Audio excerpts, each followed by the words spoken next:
Salut, j'ai choisi le scénario B où l'étudiante Christine avait un bout de papier devant elle durant l'examen de maths pour regarder les formules.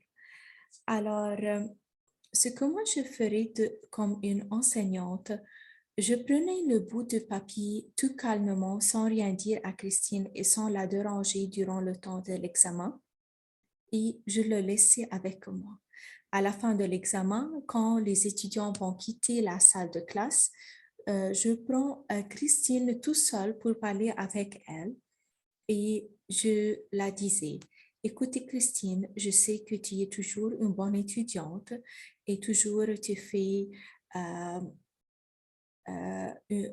très bon dans l'examen. Alors, je suis un peu surpris de voir ce bout de papier devant toi, sur sur ta table durant l'examen. Est-ce que ce bout de papier est pour toi ou bien non? Et si oui, pourquoi il est devant toi? Soyez honnête avec moi et n'ayez pas peur. Moi, je vous écoute et je vous comprends, bien sûr. Et ensuite, j'écoute son point de vue.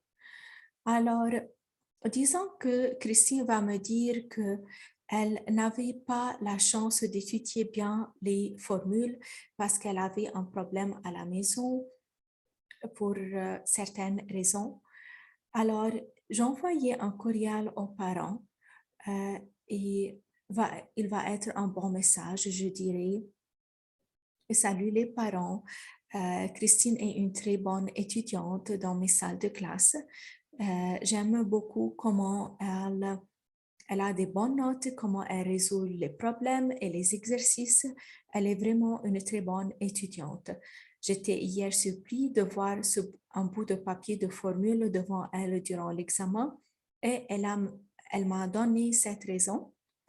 Alors, s'il vous plaît, aidez-moi à, disons qu'ils ont un problème à la maison, aidez-moi à avoir un bon environnement pour Christine, pour que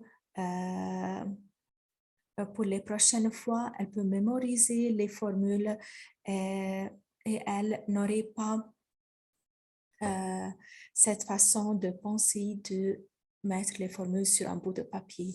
Disons que quelqu'un est malade à la maison, je lui disais que j'espère que cette personne se guérit très bientôt et des choses pareilles.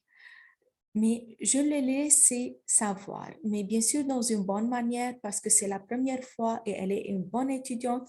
Et en même temps, je n'ai pas vu qu'elle essaye de regarder ce bout de papier. OK?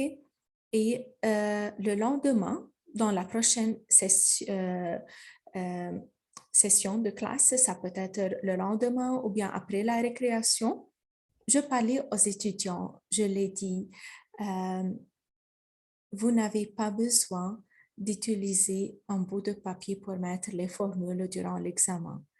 Si vous avez un problème qui est la raison pour ne pas pouvoir mémoriser les formules, s'il vous plaît, laissez-moi savoir. Alors, si vous avez une difficulté à mémoriser les formules, moi, je suis là pour vous aider, pour vous donner des stratégies pour pouvoir mémoriser les formules. Si vous avez un problème à la maison, moi, je suis très compréhensif et je peux vous aider. On peut toujours trouver une solution, mais jamais essayer de tricher. Alors, c'est ce que moi, je pense, euh, comment moi, peut-être je comporterais si j'étais une enseignante et j'étais dans le cas de la scénario B. Merci beaucoup.